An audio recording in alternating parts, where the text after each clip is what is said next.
le principe selon lequel Dieu travaille plus pleinement par l'Église en tant que corps formé de croyants que par des croyants indépendants travaillant séparément est clair dans l'Écriture. Toutefois, il y a des indications dans l'histoire de l'Église qui nous montrent qu'un travail puissant est effectué par des hommes que Dieu utilise presque indépendamment, tels l'apôtre Paul et d'autres hommes de Dieu. Nous voyons qu'après le premier voyage missionnaire de Paul, il ne consulte pratiquement jamais une église locale ou des envoyés pour ses déplacements, et qu'il n'y a pas de signe de soumission à l'église, comme c'est enseigné aujourd'hui. Il consulte son équipe, s'il y a quelqu'un, mais habituellement, il va selon sa propre inspiration. Et c'est un principe général de l'Écriture, qui veut que Dieu travaille plus pleinement à travers l'Église, le corps des croyants. L'Écriture est claire. Aussi, pourquoi ne pas le croire? Je n'ai aucun doute là-dessus. Mais je n'ai jamais dit que Dieu ne peut utiliser des hommes d'une manière indépendante.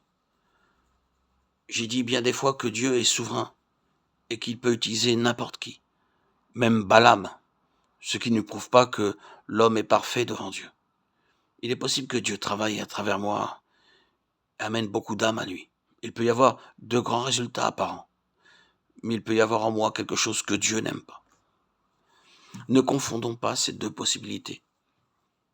Bien sûr, Dieu peut utiliser et il utilise des docteurs, des prédicateurs, des hommes de Dieu de chaque pays pour expliquer les Écritures et gagner des âmes. Mais j'affirme que si vous voulez connaître la plénitude du travail de Dieu par son Église, alors vous devez entrer dans le plan de Dieu. Il n'y a pas d'autre voie. Maintenant, posez-vous la question, êtes-vous indépendant par nature ou selon un ordre de Dieu?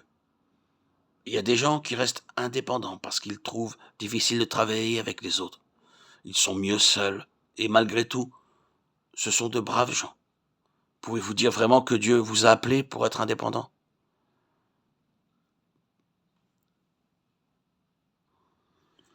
Pour ma part, je pense que c'est une source de force de travailler en collaboration avec les autres. Et pour moi, cela signifie beaucoup d'avoir la prière de la communion fraternelle des églises. Je sais que j'ai gardé en moi bien des fautes par ces prières. Nous prions ensemble et le Seigneur nous accorde de merveilleux moments de bénédiction, plus que j'en ai connu auparavant. Mais ne vous méprenez pas, s'il vous plaît. Je n'ai pas dit que personne ne peut être utilisé à part nous. Nous prions pour le peuple de Dieu partout, mais lorsqu'il s'agit de construire une église, une assemblée, cela doit être selon le plan de Dieu.